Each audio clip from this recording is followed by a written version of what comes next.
YTN 뉴스라이더와 함께하고 계십니다. 옛말에요. 한양 가면 눈 뜨고 코 베인다 이런 말이 있잖아요.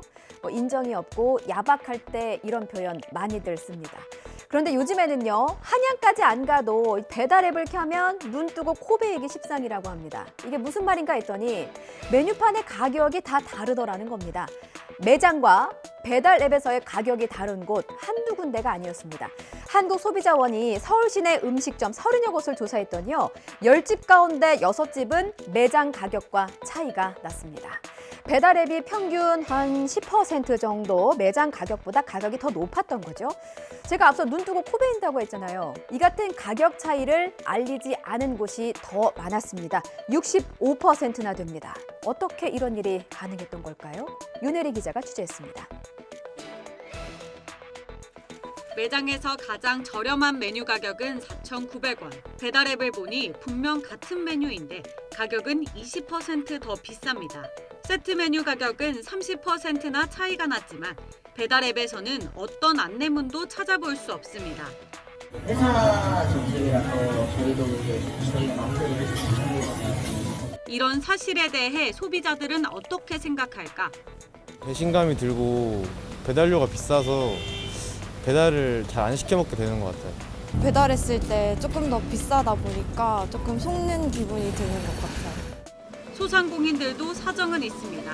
중개 수수료나 광고비, 배달료 등 추가적인 비용 부담이 있어서 배달앱 메뉴 가격을 매장과 똑같이 책정하긴 어렵다는 겁니다. 소상공인의 상당수가 배달앱의 중개 수수료나 광고비가 인상됐을 때 그것을 음식 가격이나 배달비에 올리는 방법으로 소비자에게 일부 부담을 전가하고 있는 것으로 나타났습니다. 국민 메신저로 불리는 카카오톡 많이 쓰시죠? 만약에 말입니다. 이런 메시지 받으면 주의하시라고 알려드립니다. 카톡 정리 중인데 실례지만 누구시죠? 이런 메시지입니다. 호기심을 유발하는 메시지로 접근해서 친밀감과 신뢰를 쌓고 나면 양의 탈은 벗어던지고 늑대의 본성을 드러낸다고 합니다. 특정 파일, 악성 앱을 유포한 뒤에 연락처를 빼내는 사이버 공격이 등장한 건데요.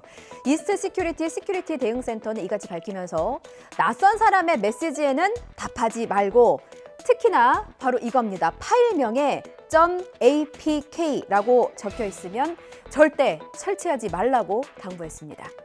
다음 소식 보시겠습니다. 오늘 새벽 3시 반쯤에요. 도심에 멧돼지 2마리가 나타났습니다.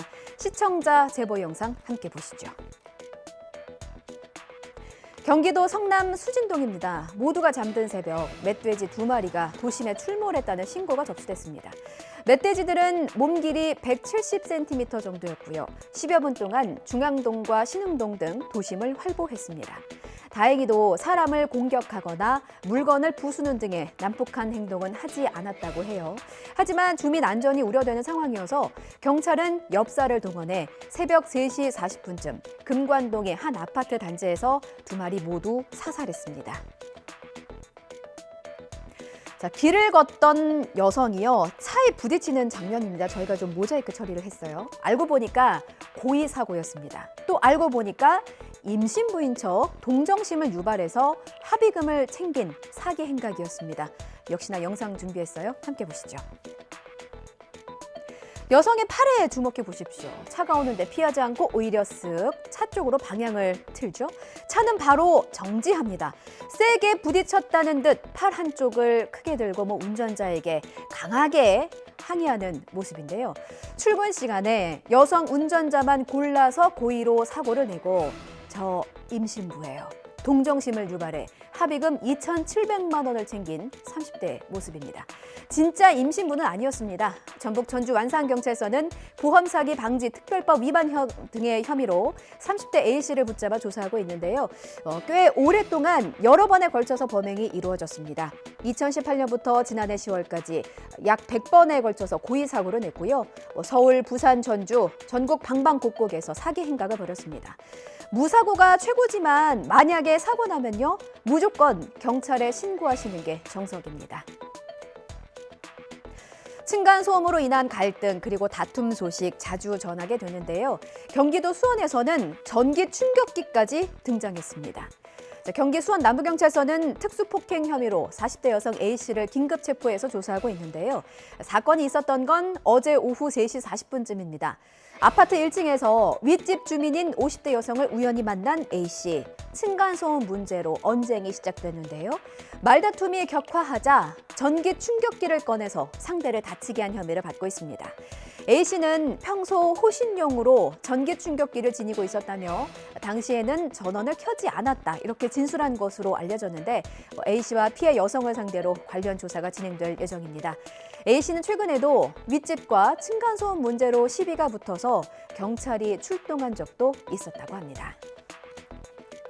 네, 대전의 한 병원의 주차장입니다. 60대 남성이 갑자기 머리를 부여잡더니 쓰러졌어요. 심근경색이었습니다. 자, 무엇보다 골든타임이 생명인 상황. 이후에 드라마 같은 장면이 펼쳐졌습니다. 때마침 할아버지 모시고 병원에 갔던 간호사 출신의 사회복무요원 김대응 씨가 목격하자마자 바로 달려가서 심폐소생술 CPR을 시작했고요. 그 사이에 의료진도 전력 질주하면서 합류했습니다. 쓰러졌던 60대 남성은 위기를 넘겨서 지금은 일반 병실에서 치료를 받고 있는데요. 영웅들의 얼굴 궁금하시죠? 양동훈 기자입니다. 차 옆에 있던 남자가 주춤하는가 싶더니 갑자기 뒤로 쓰러집니다. 주변 사람들이 건물로 들어가 위급 상황을 알리는 사이 어딘가에서 흰 옷을 입은 남성이 달려왔습니다. 병무청에서 사회복무요원으로 근무하고 있는 김대흥 씨였습니다. 달려가면서 이제 의식이 있는지를 먼저 시민들께 여쭤봐서 확인을 했고요. 바로 의식 없는 거를 제가 또 제 두 눈으로 확인을 하고 바로 심폐소생술 하려고 준비를 하고 심폐소생술을 했던 것 같습니다. 심장 멈춤 환자가 생겼다는 코드블루 방송을 듣고 전력 질주하는 의사와 간호사들 모습이 CCTV 화면에 고스란히 담겼습니다. 원내에서는 심폐소생술 팀이 활성화가 돼서 CPR 방송 나자마자 곧바로 심정지가 발생한 장소로 모두 출동을 하게 돼 있는데 의사하고 간호사가 구성이 되어져 있고